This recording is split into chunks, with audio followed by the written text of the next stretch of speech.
Great. Welcome all. Good evening, good afternoon, good morning. Thanks for joining the Gratitude Network August Growth Seminar with Ash Sadiq.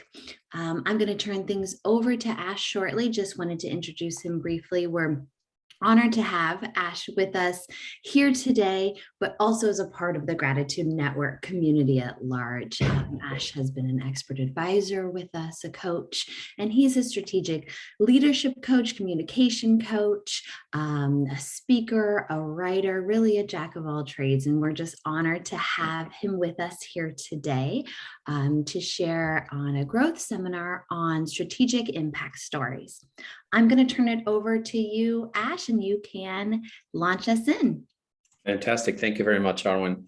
Hi, everybody. It's amazing to be here with you today. And one of the main things that I think you'll see us walking away from this session is this whole idea of your state when you are a speaker representing your organization. How do you actually fire yourself up so that you fire everybody up that you're talking to? And of course, you're not the only one that's at that organization. And of course, you need a lot of helpers. So the strategic impact story that we're going to be talking about, the framework that we're going to be talking about, once we apply it, then we will actually end up with this sort of body of knowledge, which is the strategic impact story itself and the framework for developing it, that we hope everybody that works in that organization takes it on, speaks it, and is able to deliver it whenever there's an opportunity to do so. And of course, we can also figure out how you can actually amplify that by even sometimes having your volunteers and donors take that same story, and because you tell it so well, that they themselves also become a voice for the organization. So with that in mind, we made a promise when we put this in front of you. We basically talked about how we're going to help you learn how to craft a story that will inspire. First, of course, you have to be inspired first yourself with whatever it is that you're doing. The purpose of the organization, the why of the organization, all of that is very critical for you and the leadership team to take on and understand. And then, of course, as we said, the donors and volunteers. We'll take a look at this idea that really came out as a result of watching leaders speak at very large corporations, primarily like Cisco and Oracle and other companies, just watching this whole factor of excitement and energy when somebody's got it in them when they are speaking with you. Somehow it just starts to live in you as well. The same excitement, the same passion, it rubs off. And that's exactly what we want to do. Whenever you have a chance to speak, it's almost like you are an actor and you're getting into character. That's a very important thing to write down now, is this whole idea of, if I have a chance to speak on behalf of the organization, I have to get in that state of being, in that state of mind. I have to get into that character. So we'll talk about what that character is. And that's what we're calling that character a Chief Excitement Officer. With that in mind, of course, we're seeing the purpose and the broader impact of the organization. That's very important for us to sort of understand how do we amplify it. And then we'll look for opportunities where we can create the circumstances where we have a chance to tell that strategic impact story. And then the other one, as we said, how do we actually enroll others in telling that story? How do we use our website, our emails, our letters, everything that we use to communicate will be applied with the strategic impact story. So with that in mind, let's just maybe open up the chat window. And in the chat window, please type why. Why do we need to tell a better story about who we serve and why? So I'm just going to give you a minute here to jot down some ideas in the chat window.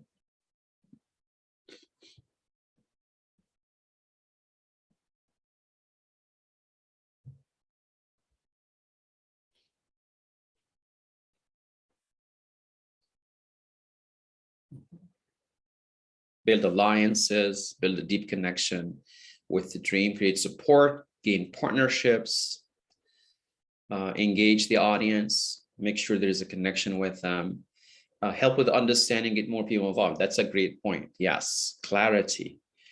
Sharing the impact of what we're doing and engaging with stakeholders, make sure that they understand what we're doing. A big one is recruiting talent. If the organization is exciting enough, we might be able to actually attract people to join our cause. That's a great point, Anna.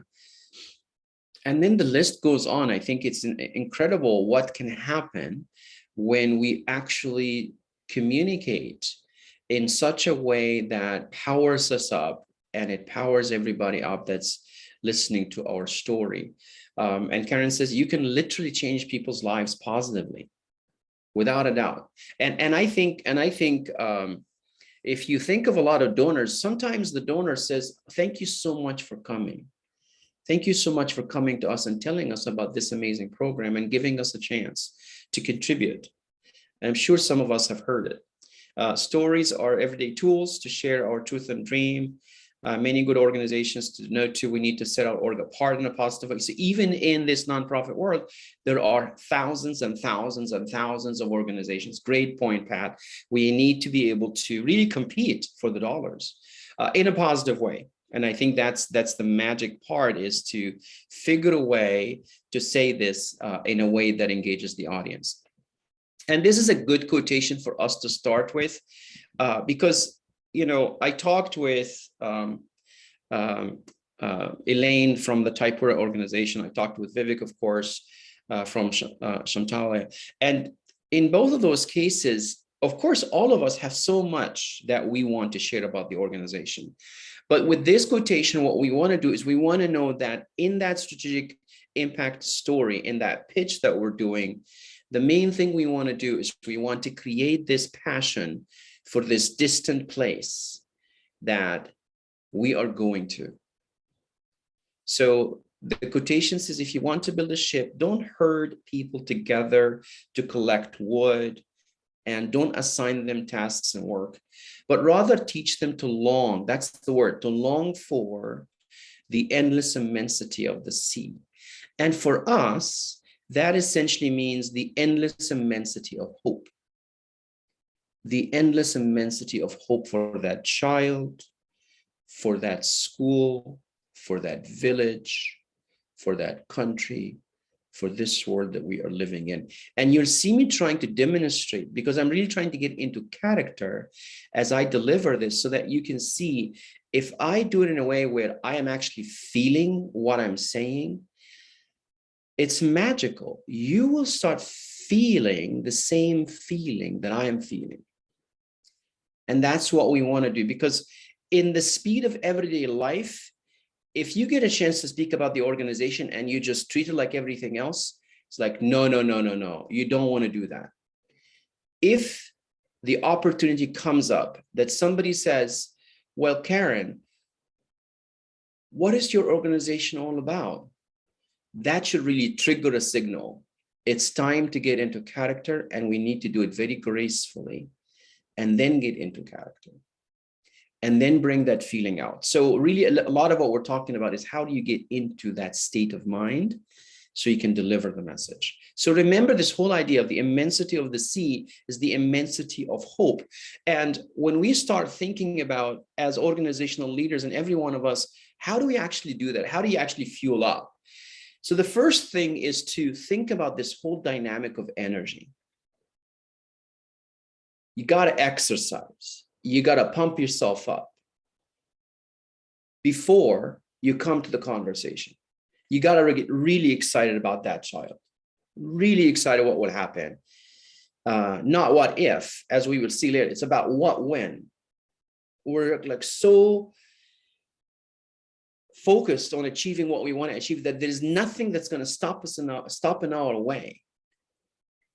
And we need to feel how that feels. And every time we're speaking, we're actually speaking with that immensity of the sea in our bodies. And we're trying to communicate that to our donors and our listeners. We need to give them a sense of what that vision is in vivid details. And of course, yes, we may fall, we may not do it so well, but you got to keep at it, right? Because it's going to take a few times for every one of us to keep delivering it and get really good at it. So that resilience is part of your character as a leader, but also it's something that you want everybody in the organization to be adopting. So that's what it's all about. And then the other piece, which I learned from this guy, amazing guy, you should really seek out some of his talks on YouTube. So Art Williams makes it personal. He was a sports coach, ended up being the founder and leader of a large financial company. And when you hear him talking about the story of how he got interested in life insurance, he'll tell you, I don't like what they did to my mama. And for us, every child, the situation that they are in, we should get really, really personally invested in. That shouldn't be the case. It shouldn't be the case. It just shouldn't. And we shouldn't be waiting and talking and spending so much time trying to convince that donor to put money on the table. It's like, hey, look, we're going to do this anyway. We feel so goddamn invested in this. We have to do this. We're doing this today. Whether you help us or not, we're going to get this done. But you know what, Mr. and Ms. Donor? This is an opportunity to make a difference. Like every day that passes without us reaching our goal, it just eats us up. That's what we want to do. We want to make it really personal for you, for everybody in that organization. Another thing Art says is this, again, this whole idea of excitement. He says almost everybody in America can stay excited for 2 or 3 months. A few people can stay excited for 2 or 3 years, but a winner will stay excited for 30 years or however long it takes to win. So there's that determination that no matter what, we're going to make it. We're going to do this. We're very excited about it. We cannot wait to take these kids from lack of education to amazing levels of education, from lack of confidence to an amazing level of confidence, from lack of interest and from a very high level of apathy to, my God, I love learning and I love education. I can't wait to play. I can't wait to join Vivek and his team in these festivals. It's just so exciting. I can't wait. And the same thing for everybody that's part of that organization. So that's why you can see the whole idea. We're really trying to focus on what is this character of a chief excitement officer. It's just someone who's fired up. When you talk to them, they know how to tell that story anytime, anywhere. And it's never dull or stale, because before we do it, we got to get in that state of, I have to get excited. I have to understand what this means at a personal level. So now we're ready. When we have all of this in mind, now we're ready to sort of step in and understand that as leaders, there's always these moments. It could be the moment where a donor hits me with an email and I now need to respond.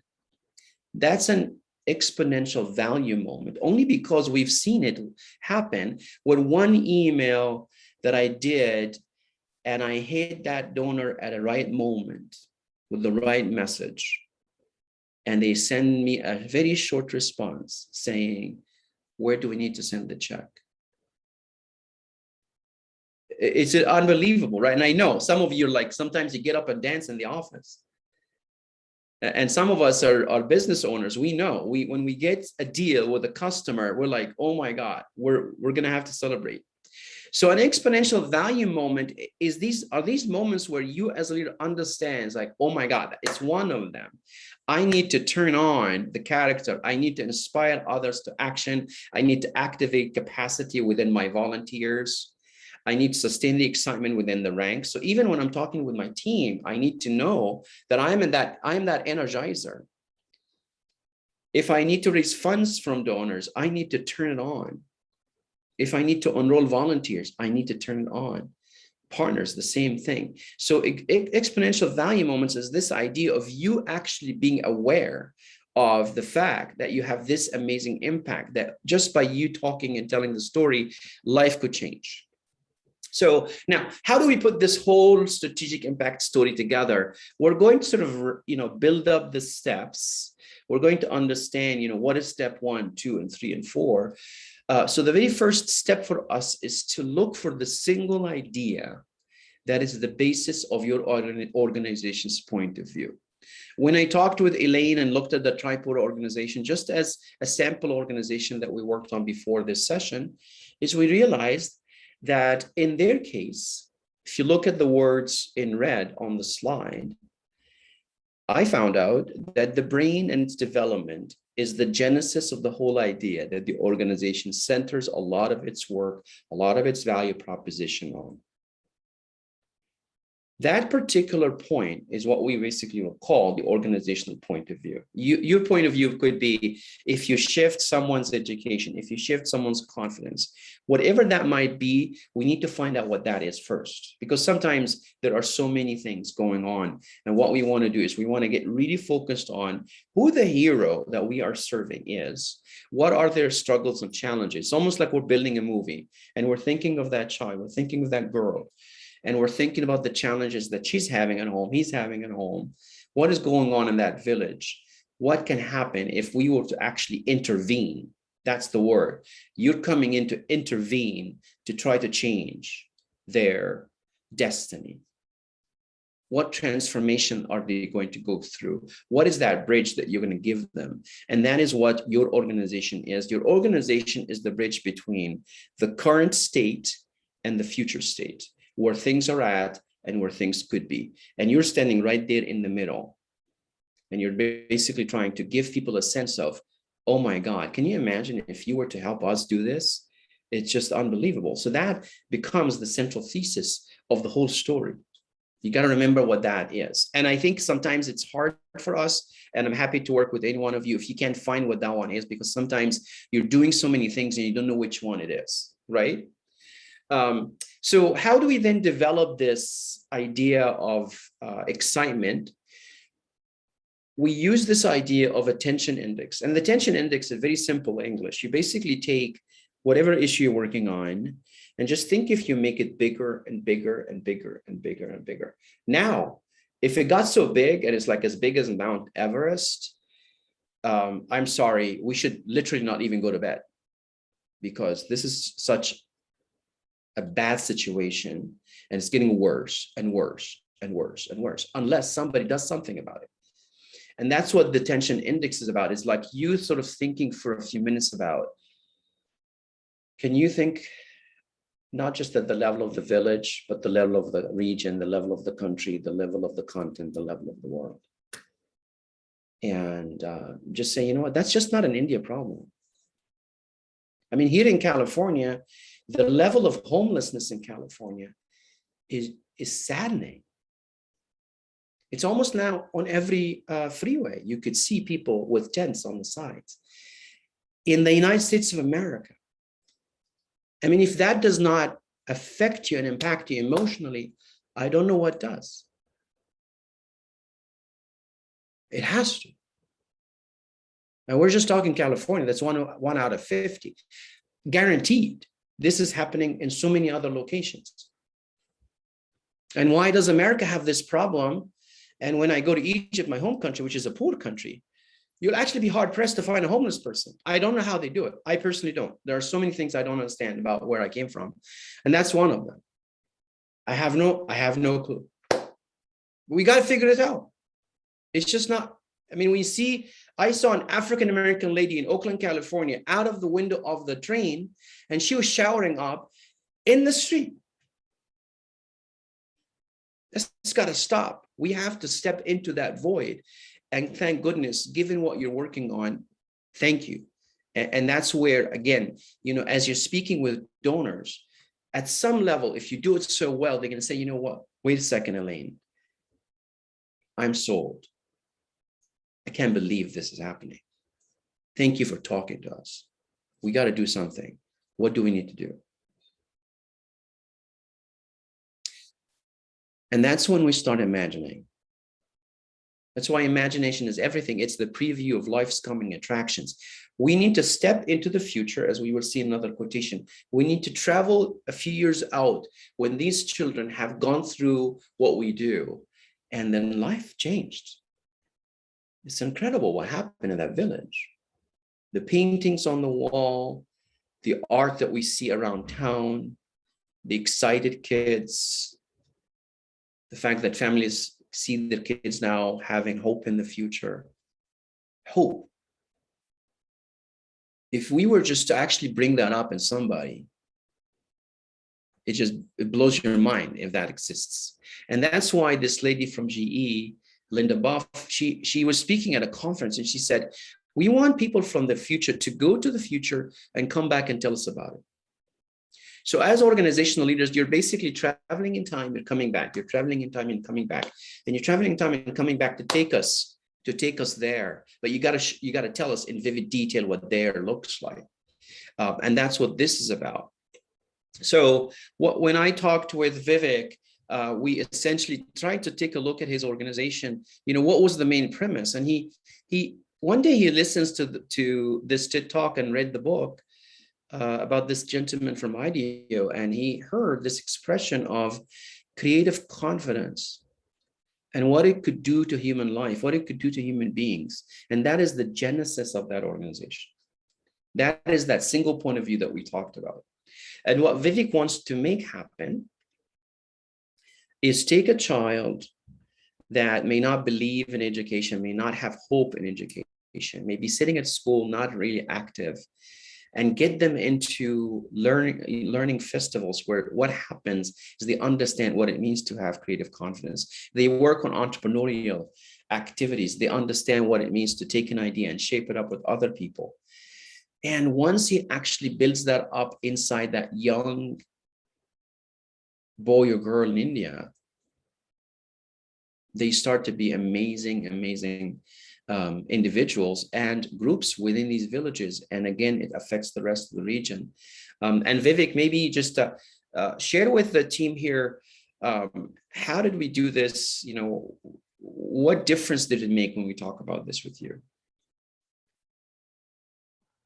Thank you so much, Ash, and again, Gratitude Network. I think it was just a gift that, I think Ash has to kind of really inspire you. And I really, if I would have just read Chief Excitement Officer Ash, I would have not, really made sense of it. But when I spoke to you, I could see why that's so important. And yeah, I think, to be honest, what really helped is a few things I've also shared with Arvind and Ash, is that most of the time when we talk about the problem, and at times we have been talking about the problem so many times, that it's easy for us to kind of intellectualize it. And the line which has stayed with me, that connect with the heart first and then head. Now, very obvious, right? But all great things, are obvious in the hindsight, not in the moment. So that was something really important. And my biggest takeaway, like connect with the heart before you connect with the mind when you're talking and telling a story. So that was very important. Then the other part was also like, what is the tension index, right?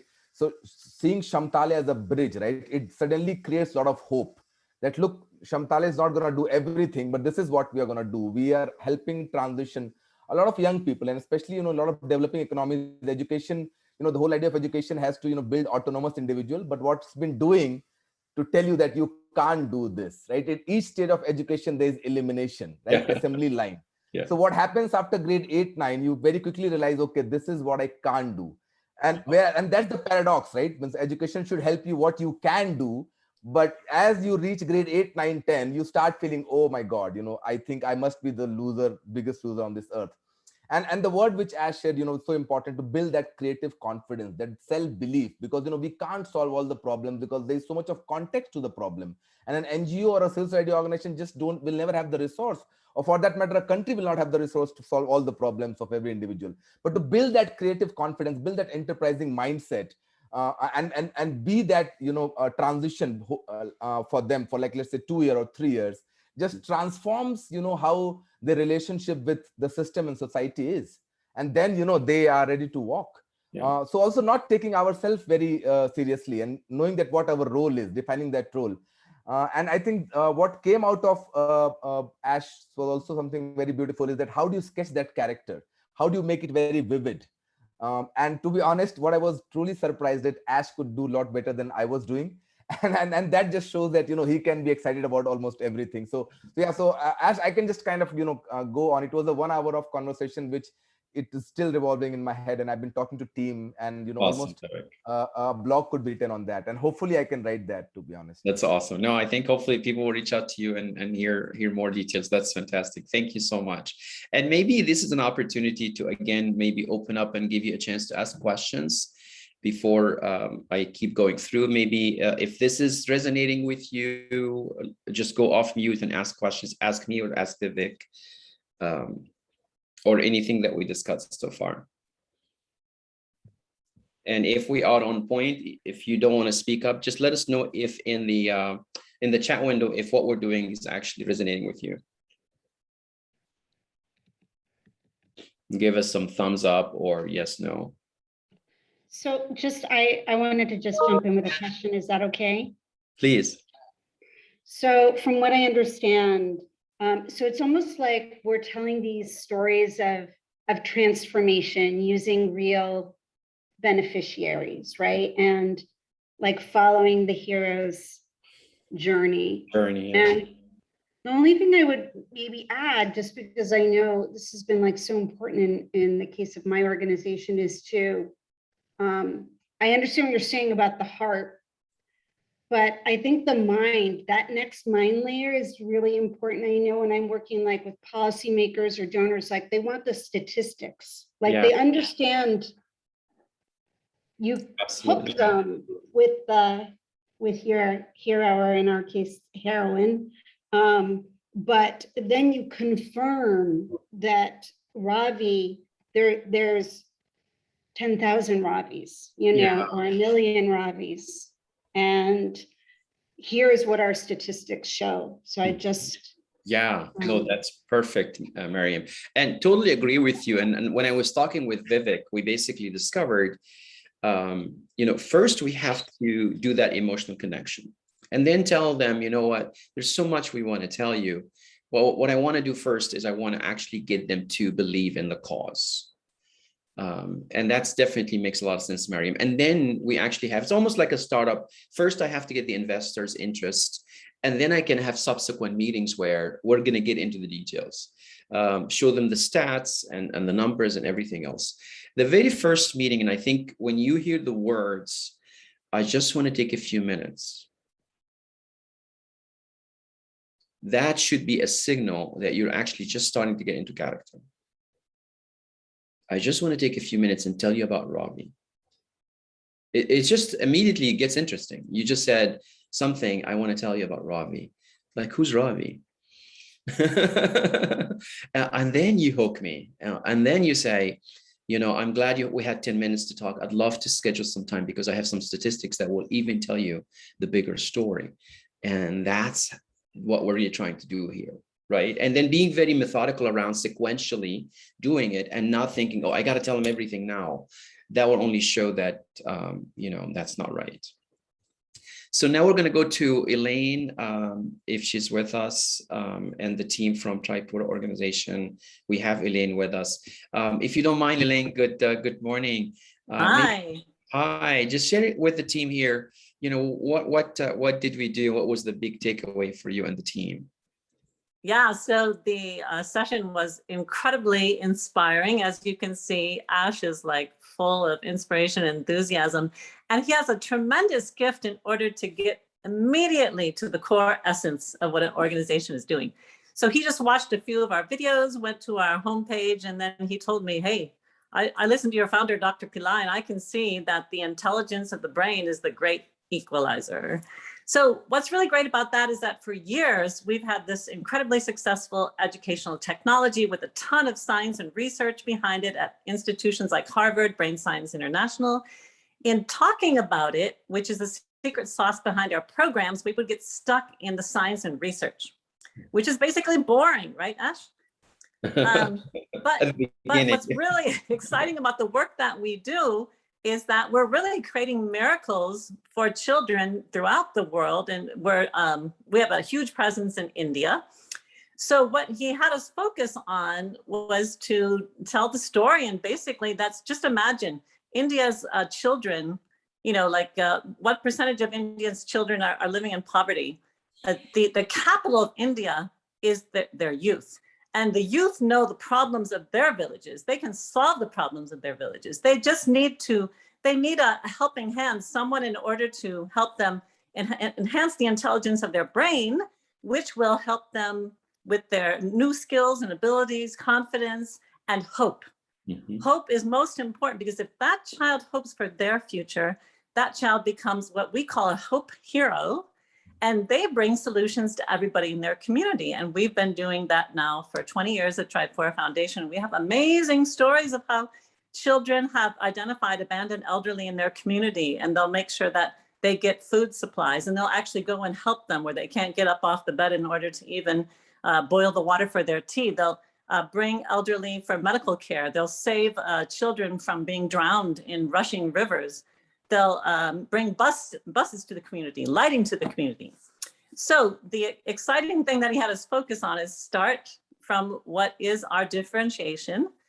Dr. Pillai, our founder, has brought forward this tremendous actually discovery that the intelligence of the brain is the great equalizer. And how do we do that? We have our philosophy, we have our educational technology, and we give it through hope. And all our programs are based on that. And if you help this one child, for example, we have our own Vivek. He was living in a bus shelter with his mother.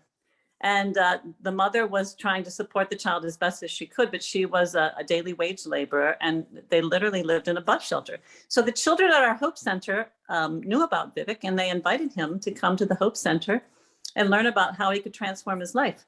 So Vivek actually became so transformed, and he's been, supporting his mother, but he became the hero of the community, where he would deliver our food supplies to people around the community, inspire other children in order to go out and serve people in need in their community. And the children at the Hope Center helped Vivek and his mother build a hut so that they had a shelter for their lives.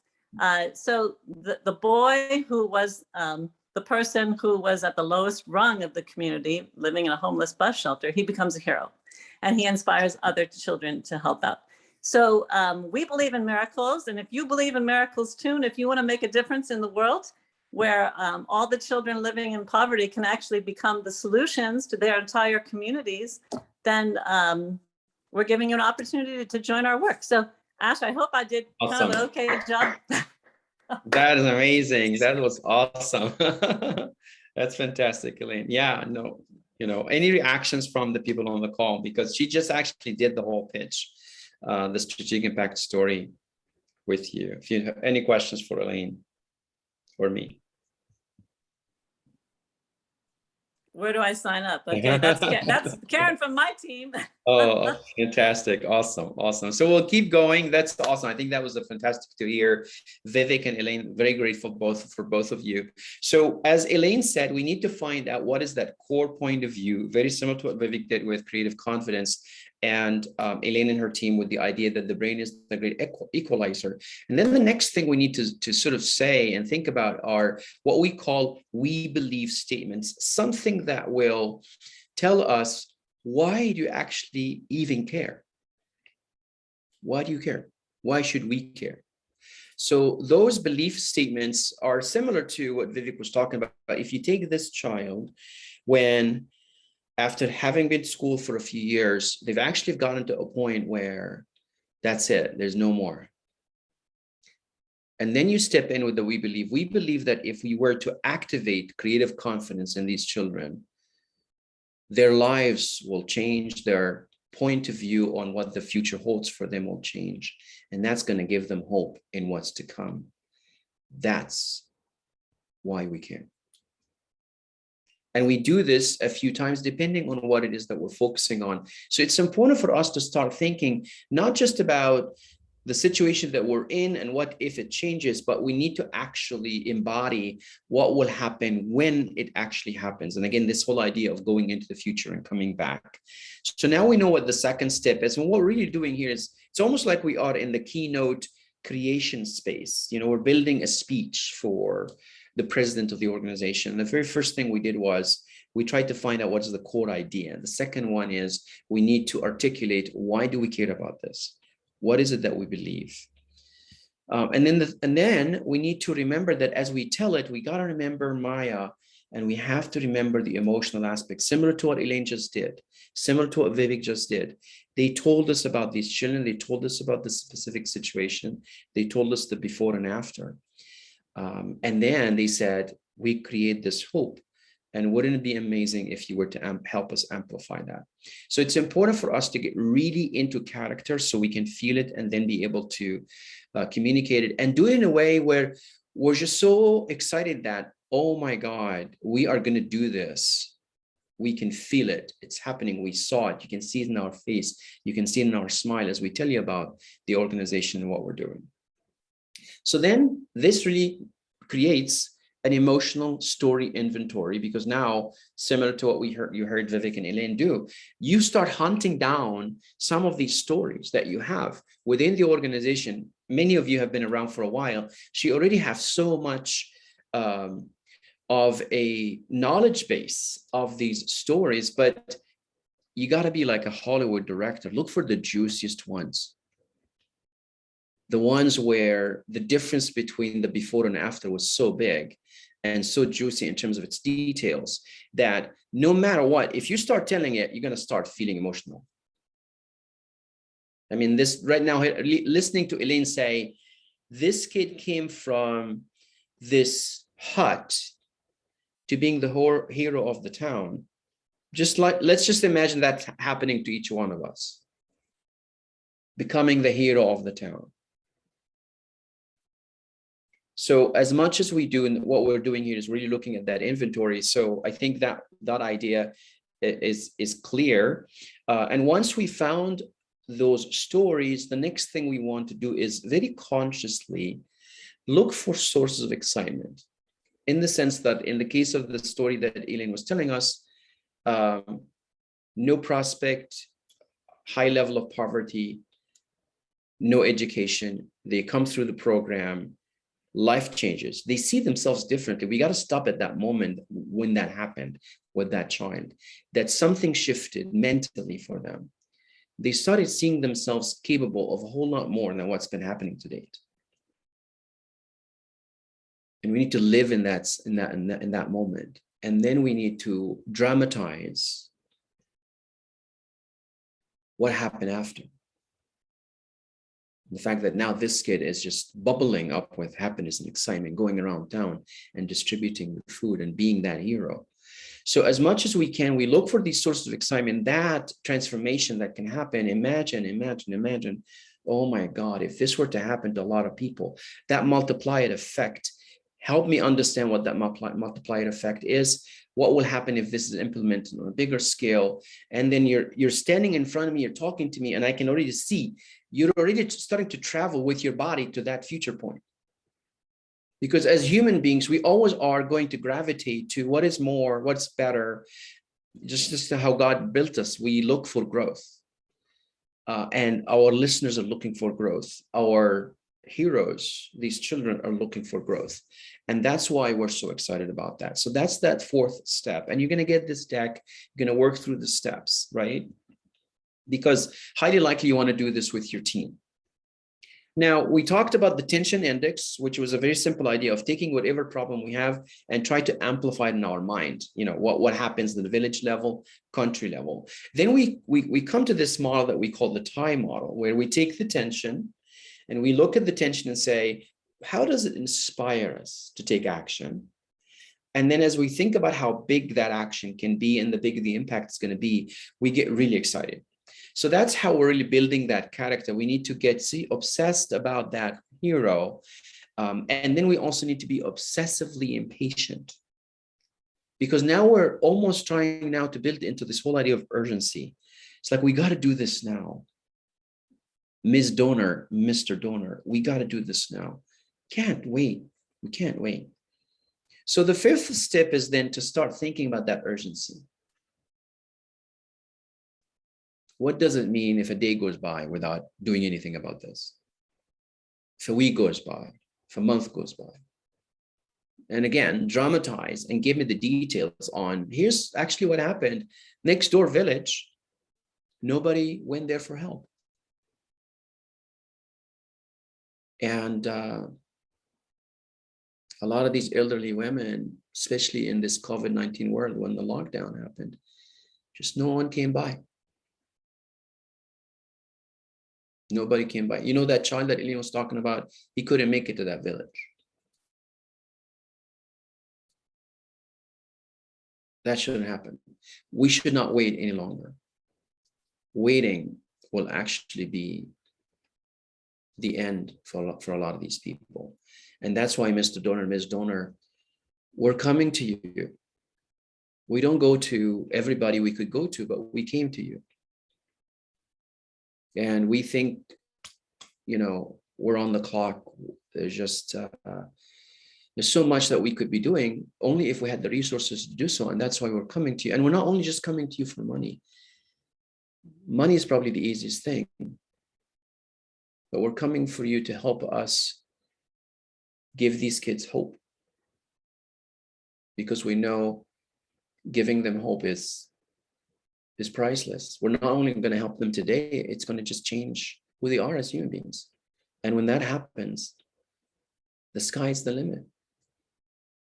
One of these kids could actually be the one that discovers a cure for cancer that we've all been looking for. I mean, just think about all the individuals around the world who were born and just by virtue of their own determination to do something useful, finding a cure. We've seen it happen many, many times. Or an invention that just shifted our lives to the better. That's really why we do what we do. And that's why we need your help. We cannot do it alone, that's for sure. We tried, but we discovered we cannot do it alone. And your help, however big or small, would be the wind in our sails. It will be the miracle in the lives of these kids. And the best thing that I've seen is when I could see that sparkle in their eyes. I see that there is hope in their eyes, that tomorrow is going to be a better day. That's why, Mr. Donor, we're here. And now I'm going to stop talking and I'm going to let you ask questions, Mr. Donor. You see what I've done? And when I was talking with Vivek, the ask could be, I'm talking to a group of people and I want to recruit them as volunteers. Or I could be talking to my team and I'm trying to really help them, you know, build more resilience, because we're so tired. We just tried to get some donations. We weren't very successful. We feel that, you know, we're coming up against the wall, and you need to step into that exponential value moment and let people know we've been here before. In fact, a year ago, we were almost going to shut down. So as a leader, you need to know that your presence and the chances of these EVM moments happening all the time is very, very high. And you always need to be in that mindset of, I got to deliver this message, right? So now what we've done so far is we basically took the single point of view. That's the framework, right? We started at the very top. The brain is the great equalizer, or creative confidence is the one key nugget that we want to get across. And then we couple that up with unbounded hope. Then we come up with those belief statements. Then we look for these stories. Then we look for the source of excitement. Then we need to really get into this mindset of, we got to do this, the sense of urgency. And then we highlight the power of one. What could happen to the world if that one person gets a chance? Let alone if we actually help them become part of a group of people, a team, a village. And then I can talk about how big this could get if instead of just one, we have a whole set of people going after this. And that's the whole framework. And yes, it may take you a week or 2 or 3 or a month to get the whole thing together. But once it's there together, like you've seen me demonstrate, it's a whole different deal when you're talking, knowing that when you do talk, it has to be a different moment and a different impact, because you see now yourself, you are that chief excitement officer. You are that person who, when they talk, it's almost like when you look at people in sales, you don't want to let an opportunity pass by and not use it effectively. And that's why building up that muscle for you as a leader and actually improving what you already have is what we're here to talk about. So any questions that are coming to mind?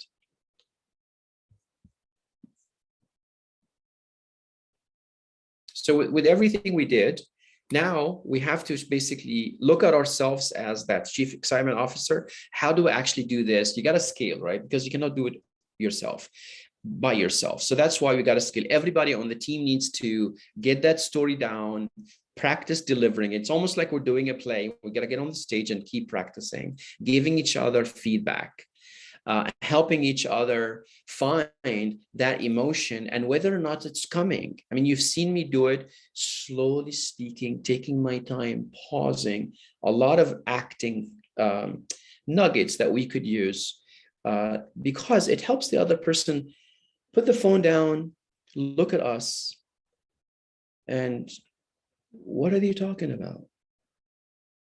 Oh,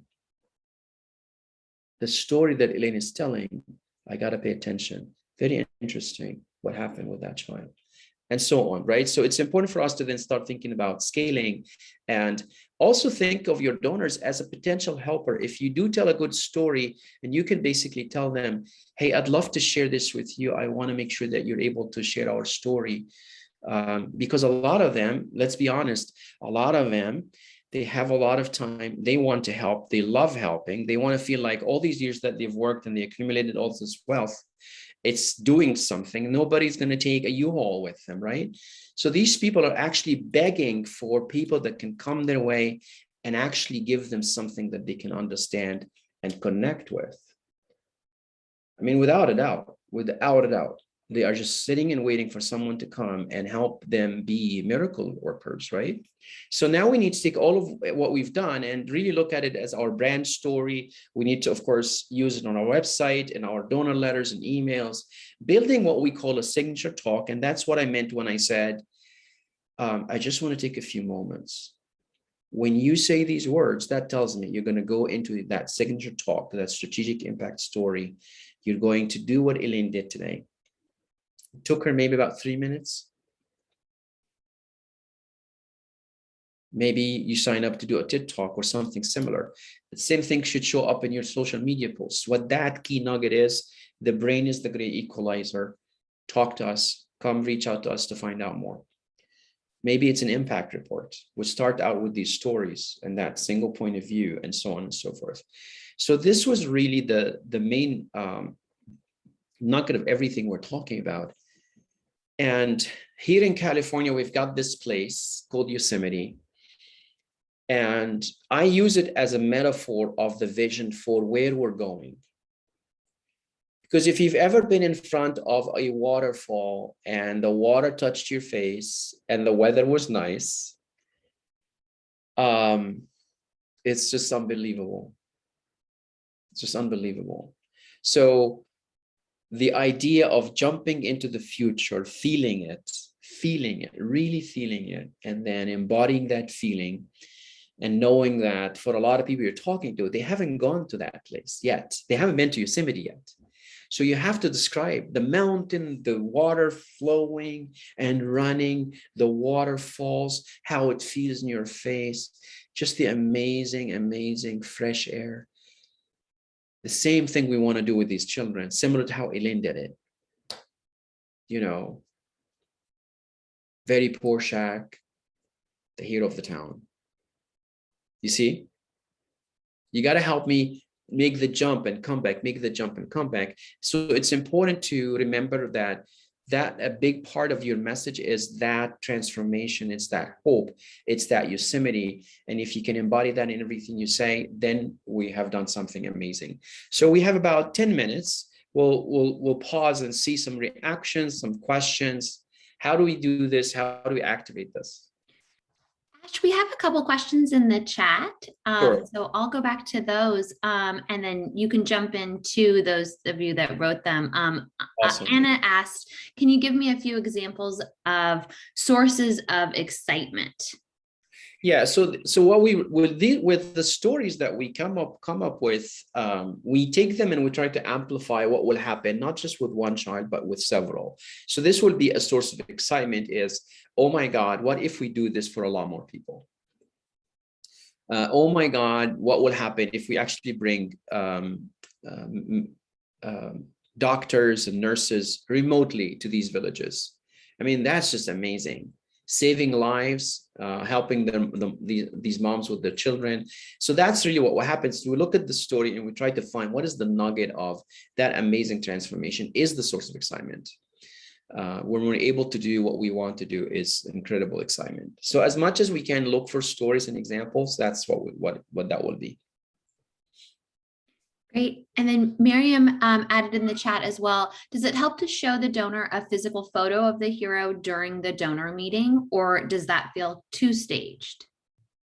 I would not do that, only because, of course, what we want to do is manufacture genuinely the transformation, very similar to what Elaine did. I think visually we could see a poor hut that this kid is on the sitting on the ground, just high level of poverty. If you've ever been to India, it just blows your mind. And same thing in parts of Egypt, and same thing in parts of California where we live. It's just painful when you see extreme levels of poverty.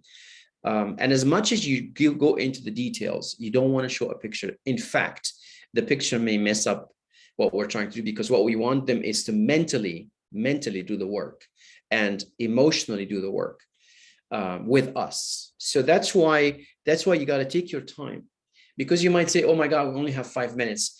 If you feel you don't have enough time, like a good actor, you're not going to take that play. You're not going to jump on the stage. If we don't have an exponential value moment in front of us, we're going to have to ask for another time. And the donor will be like blown away. Oh, this person had 2 minutes with me and she said she needs more time. Yes. If we have to, yes, that's what we need to do. What else? You can go off mute as well if you'd like. I can ask a question. Sure, I go ahead, didn't want to Alan. dominate the conversation because I've already asked several, but first I just wanted to say thank you. This has been the most helpful session on storytelling I've ever sat through, mostly because I really like mental models and I like the way you think. But I had 2 follow-up questions. The first one was on the flywheel. Is that necessarily something that has to have already like some sort of evidence of it, or is it more of like you show evidence of your flywheel in progress, or is it more like a what if, like imagine a world? Yeah, abstract. totally. That immensity of the sea thing. Exactly. So you can help them visualize what will happen. It doesn't have to be in existence anymore. And that's where a lot of your organizations, you're an idea that was born. And for many of us, we are just baby organizations, like startup mode. And that's why we need help. But that's the kind of future we want to build. And let me help you. Let me paint a picture for you what that look like, and what flywheel effect that's going to create. So as much as you kind of help them see it, take your time and just get into the detail. Okay. And then you turn back around to them and say, that's what we would love for you to help us do, work with us on. Okay, great. Yeah. And then I had a second question about the time model. Yeah. That you talked about. Could you talk about it in a bit more detail? Sure. So the idea is, first, of course, is to think, what is the problem that we're trying to solve? That's the tension, right? So we try to find several levels of the tension first. And then as much as we stop there and think about that tension, we think about how big that problem is. Then we get excited because we're thinking we got to do something about it. That's where the excitement is going to come from. And the inspiration is to start thinking about what can happen, what kind of solutions are we doing. So it's just helpful to remember that I need to build the tension first. I need to build the inspiration that happened for me as I think about the possible solutions. Oh my God, what will happen if? And then I start getting excited because, man, I'm going to be working on this. I'm going to do this no matter what. This is my mission now. And a lot of the time, and you've seen it happen in our lives, where if you meet somebody that you can tell whether I help her or not, she's going to do it anyway. That's the kind of feeling you want to create in the donors, like with whether we help her or not. She's so goddamn focused on doing it that she's going to do it anyway. I might as well help her, because then I can say I was part of, helping her do this. But she's going to do it anyway. Creating that sense of, you're going to miss out. We're going to do this. You want to be part of it. We want you to be with us. Does that help? Yeah, that helps a lot. It's like making it, we're not asking you, we're inviting you. Totally, exactly. To be part of the opportunity, and you can be part of something great or you cannot. Yeah, absolutely. That's why the attention index kind of amplifies the feeling inside of you. Because once you feel it, the audience is going to feel it.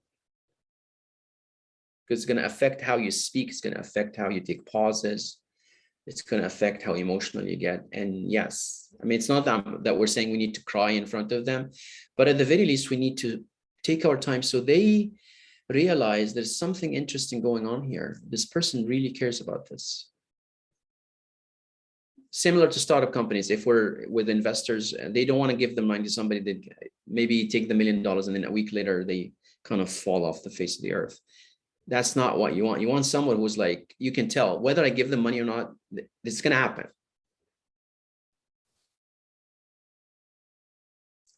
Thank you. Sure. Other questions? Yeah, I had a question, if I may ask. We Please. have, we have a social emotional learning product that we sell to schools. And so then we get a lot of data, but we don't know the individual students themselves. We don't have access directly to the students, but they write the answers, they say it's very helpful. And so I'm wondering, how can we get aggregate data of how effective it has been. Like 60% of the students after 2 months of using this say that they're feeling, they can handle stress better. And this for middle and high school students. So I was wondering, how do we represent that? I would get a little bit,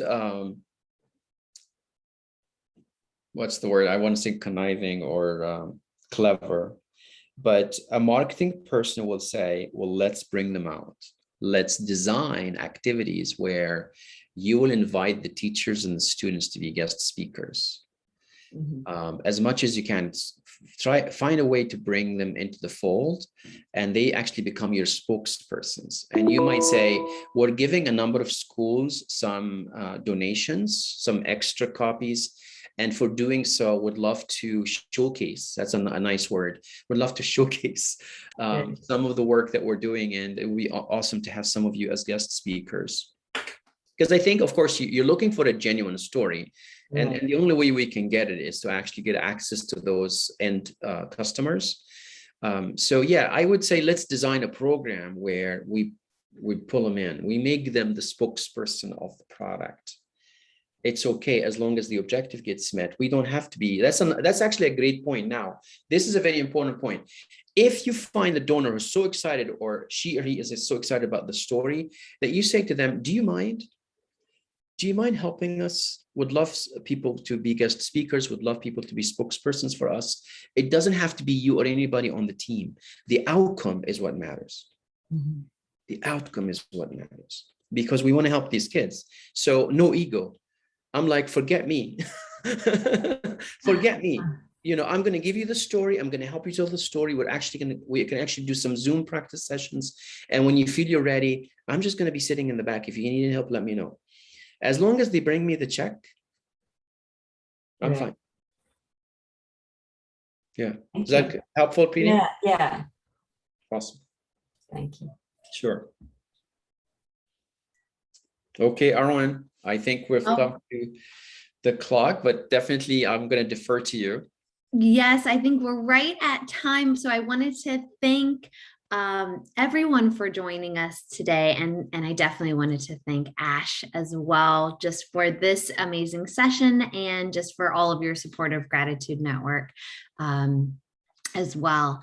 I'm going to pop up just a quick poll for everyone to just share your anonymous thoughts on the session, just to help us continue to grow our offerings and just appreciate your feedback. I'll be sharing the recording out internally for the Gratitude Network. And so that'll be available in about a week. I'll get it up for everyone. So thank you. Sure. And reach out to me if you'd like to do one-on-one session. Happy to do that. Just the work you do is amazing, and we are so grateful for what you do. We just want to help you do it at a bigger scale. So happy to help in any way I can. Reach out if you see an opportunity for us here or elsewhere. Thank you, Arwen, also for having me here. Of course. Thanks, everyone. Have a great day. Thank you. Thank you. How can we reach you? One is the other question. Oh, sure. I think the slide has the contact information. I'll share that with you. Yeah, let me get that slide for you. An easy email is ash@connectwithash. Okay, nice. Yeah, and the phone number here is the mobile number text. Are you sharing the slide, or are we just? I'm just actually. I think I stopped sharing. Yeah, so it's 916-753-7432, and I will share the slide. Yeah, reach out to me on LinkedIn as well, and it'd be awesome, of course, if people write recommendations on the profile. Awesome. Awesome. Thank you. Thank you. Have an awesome day, everyone. Thanks, Arwen. Bye. Bye. Thanks all. Bye-bye. Have a good one. Bye-bye.